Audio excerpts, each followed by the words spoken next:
Nous publions juste ce matin notre prévision pour 2018 et les 2 années suivantes. Et le vent reste porteur pour l'économie française, puisque c'est une prévision tout à fait indépendante du gouvernement. C'est aussi ça qui fait son intérêt. Elle est traditionnellement un peu plus prudente.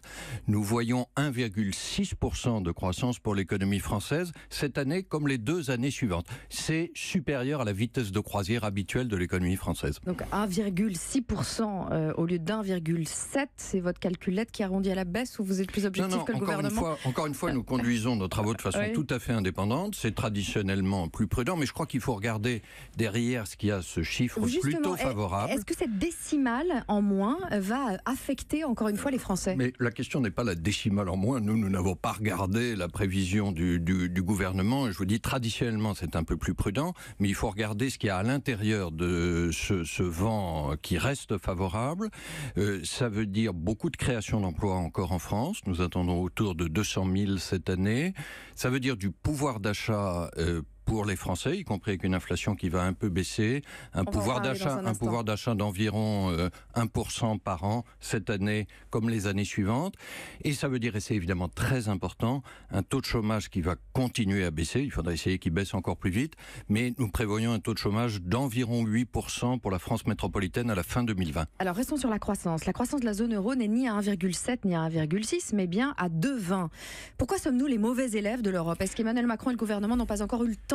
Alors, d'abord une précision, puisque j'étais hier à Francfort pour la Banque Centrale Européenne et nous avons publié dans le même temps une croissance pour la zone euro de 2%. Mais vous avez raison, elle est supérieure à la France. Et là, je crois que les choses sont très simples. La France est encore en retard de croissance sur nos voisins européens. Pourquoi? Parce que la France est en retard de réforme. Quand vous regardez nos voisins européens qui ont à peu près le même modèle de société que nous, ceux qui ont davantage de croissance que nous, c'est ceux qui ont fait les réformes plus tôt.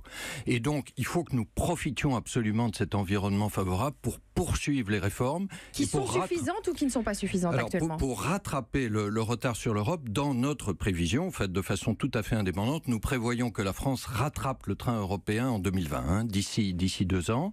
Je crois qu'il y a eu des réformes tout à fait importantes faites ces derniers temps, notamment sur tout ce qui est formation, qui est un de nos vrais retards, l'apprentissage, la formation professionnelle, l'éducation. Il faut donner au maximum de jeunes le maximum de chances.